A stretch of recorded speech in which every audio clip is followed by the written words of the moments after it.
আসসালামু আলাইকুম, আপনাদের সবাইকে স্বাগত আমাদের বায়োলজি ক্লাসে। আজকে আমাদের টপিক হচ্ছে ভাইরাস ও ব্যাকটেরিয়ার গঠন। তো আমরা গঠনটা নিয়ে আলোচনা করব, যেহেতু এটা একটা ইম্পর্টেন্ট টপিক। আমরা জানি সিকিউ এর জন্য এটা এসে থাকে, হতে পারে ব্যাকটেরিয়া, আদর্শ ব্যাকটেরিয়ামের গঠন অথবা ভাইরাসের গঠন আলোচনা করো, এরকম প্রশ্ন এসে থাকে। তো আমরা একটু আলোচনা করি। আচ্ছা, তো আদর্শ ব্যাকটেরিয়াম আসলে কেন বলা হচ্ছে আদর্শ? কারণ তো সব ব্যাকটেরিয়ার মধ্যে সবগুলো অঙ্গাণু বা সবগুলো পার্টস থাকে না, এজন্য আমরা এটাকে বলছি আদর্শ ব্যাকটেরিয়াম। অর্থাৎ আমরা ধরে নিয়েছি এমন একটা ব্যাকটেরিয়া যার মধ্যে সব অঙ্গাণু বা সব উপাদানগুলোই বিদ্যমান আছে। আচ্ছা, তো আমরা দেখি যে আসলে গঠনটা কি। শুরুতেই আমরা চিত্র দেখব। চিত্রই আমাদের প্র্যাকটিস করতে হবে, যেহেতু ছবি কথা বলে, আমি বারবার বলছি ছবি দিয়ে আমরা জিনিসটাকে ব্যাখ্যা করব। তো প্রথমে যদি আমরা দেখি যে ব্যাকটেরিয়া এইটা অনেকটা রড শেপ।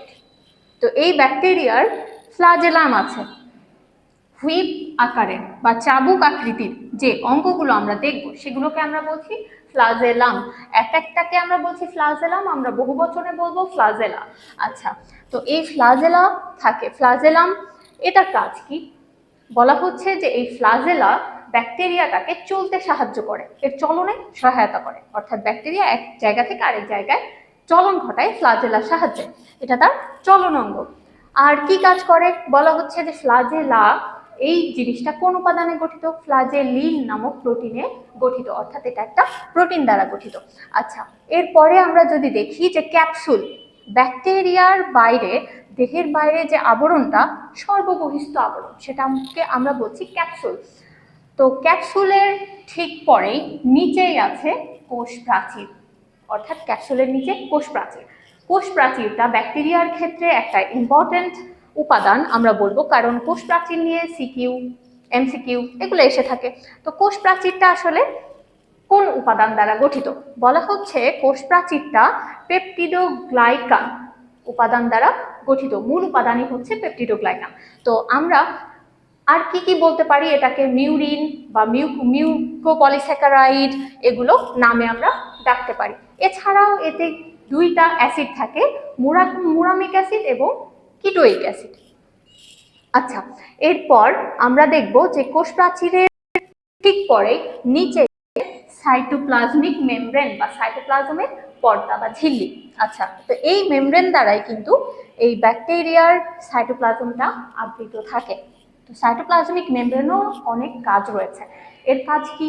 এটি কিন্তু ব্যাকটেরিয়ার সালোকসংশ্লেষণকারী যে বা ফটোসিনথেটিক যে ব্যাকটেরিয়াগুলো রয়েছে সেগুলোর ক্ষেত্রে থাইলাকয়েড মেমব্রেন গঠন করে, এবং এটা অনেকটা প্লাস্টিডের মতো কাজ করে। আবার দেখা যায় যে মাইটোকন্ড্রিয়নের মতো এই সাইটোপ্লাজমিক মেমব্রেনটা কাজ করে থাকে, অর্থাৎ এখানে শক্তি উৎপাদিত হয়, এটিপি উৎপাদিত হয়। আচ্ছা, তারপর আমরা দেখব যে আছে ক্রোমোজোম। ব্যাকটেরিয়া রয়েছে একটা ক্রোমোজোম, আমরা জানি এর জেনেটিক ম্যাট্রিক্স, এর নিউক্লিয়াস নেই, অর্থাৎ এরা প্রোক্যারিওটস, কিন্তু এদের কি আছে? জেনেটিক ম্যাটেরিয়ালস আছে, যেটাকে আমরা বলছি ক্রোমোজোম। আচ্ছা, এরপরের যে উপাদান সেটা হচ্ছে মেসোজোম। তো মেসোজোম জিনিসটা কি?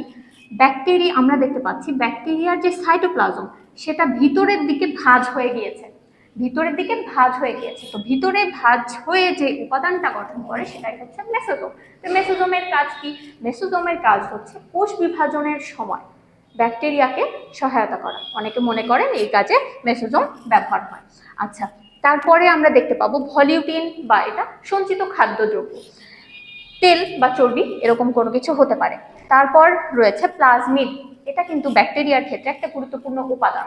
প্লাজমিড কি করে? ব্যাকটেরিয়ার দেহে অবস্থান করে এবং এর সংখ্যায় অনেক হতে পারে, সংখ্যায় অনেক বেশি হতে পারে, এবং এরা দ্রুত, অল্প সংখ্যক জিন ধারণ করলেও এরা দ্রুত বিভাজনে সক্ষম, অর্থাৎ স্ববিভাজন ঘটে এদের। তো এই প্লাজমিডটাই, এর সাহায্যে আমরা রিকম্বিনেন্ট ডিএনএ প্রযুক্তিতে এই প্লাজমিড কাজে লাগিয়ে আমরা জিএমও তৈরি করে থাকি, অর্থাৎ এটা ভেক্টর হিসেবে কাজ করে। এরপরের যে উপাদান সেটা রাইবোজোম। যেহেতু এটা একটা জীব ব্যাকটেরিয়া এবং তার প্রোটিন সংশ্লেষণ হবে, যেহেতু আমরা দেখতে পাচ্ছি ম্যাক্সিমাম উপাদানই প্রোটিন দ্বারা গঠিত, সুতরাং এই কি থাকবে? এই জীবটার রাইবোজোম থাকবে, অর্থাৎ প্রোটিন সংশ্লেষণকারী যে অঙ্গাণু সেটা থাকবে। আর লাস্ট যেটা, সেটা হচ্ছে পিলি। এই পিলিটা একটা খুব বিশেষ একটা অঙ্গ, কারণ পিলি দিয়ে সে পোষক কোষে আটকে থাকে। আর পিলি এই উপাদানটা পিলিন নামক প্রোটিন দ্বারা গঠিত।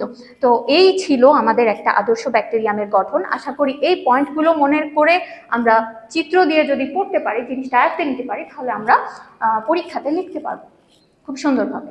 এরপরে আমরা আসি যে ব্যাকটেরিয়া, পরে ভাইরাস। T2 ব্যাকটেরিওফাজের গঠন, অর্থাৎ এটা কিন্তু একটা ভাইরাস। এবং কার ভাইরাস আমরা দেখতে পাচ্ছি? ব্যাকটেরিওফাজ, মানে ব্যাকটেরিয়াকে ভক্ষণকারী একটা ভাইরাস। তো আমরা এর গঠনটা দেখবো, এটা অনেক কমন একটা প্রশ্ন পরীক্ষার ক্ষেত্রে। তো আমরা দেখি যে এখানে আমি দুইটা চিত্র উপস্থাপন করেছি বোঝার সুবিধার জন্য, একটি হচ্ছে পূর্ণাঙ্গ গঠন এবং আরেকটা আমাদের লম্বচ্ছেদ। তো দেখি যে শুরুতেই কি আছে, এর হেড থাকবে বা মাথা, এটা থাকবে। তারপরে ঠিক কলারের মতো, আমরা যেমন দেখি শার্ট বা জামার কলার থাকে, ওই রকম একটা কলার থাকবে এটা, শুধু মনে রাখার সুবিধার্থে। আচ্ছা, তারপরে যে লম্বা অংশটা, এটাকে আমরা বলছি প্রোটিন দণ্ড। কারণ কি? এই পুরোটাই প্রোটিন দ্বারা গঠিত, এই জন্য আমরা বলছি প্রোটিন দণ্ড। এই দণ্ডটাকে আমরা বলবো লেজ। আচ্ছা, এরপরে আছে স্পর্শক তন্তু, যে তন্তুর মতো ছয়টা, আমরা ছয়টা দেখতে পাচ্ছি, ছয়টা রয়েছে স্পর্শক তন্তু। এবং বেস প্লেট, যে বেস প্লেটের উপরে এই ভাইরাসটা আছে বা যার ভিত্তি যেটা, সেটাকে আমরা বলছি বেস প্লেট। এবং এই স্পাইক, ছোট ছোট যে কাটার মতো, এগুলোকে আমরা বলবো স্পাইক। স্পাইকও সংখ্যায় ছয়টা, ওই পাশে তিনটা, এ পাশে তিনটা।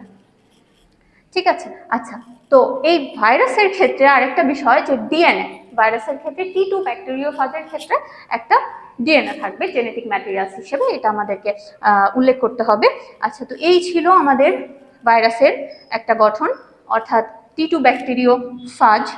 এটার হেড আছে, কলার আছে, টেইল আছে, বেস প্লেট, স্পাইক, আর হচ্ছে স্পর্শক তন্তু, এগুলো রয়েছে। তো আমরা এইটা আয়ত্তে নিলে আশা করি যে T2 ব্যাকটেরিওফাজের গঠন যদি আমাদের পরীক্ষায় আসে, আমরা সেটা উল্লেখ করতে পারবো। তো সবাইকে ধন্যবাদ। আসসালামু আলাইকুম।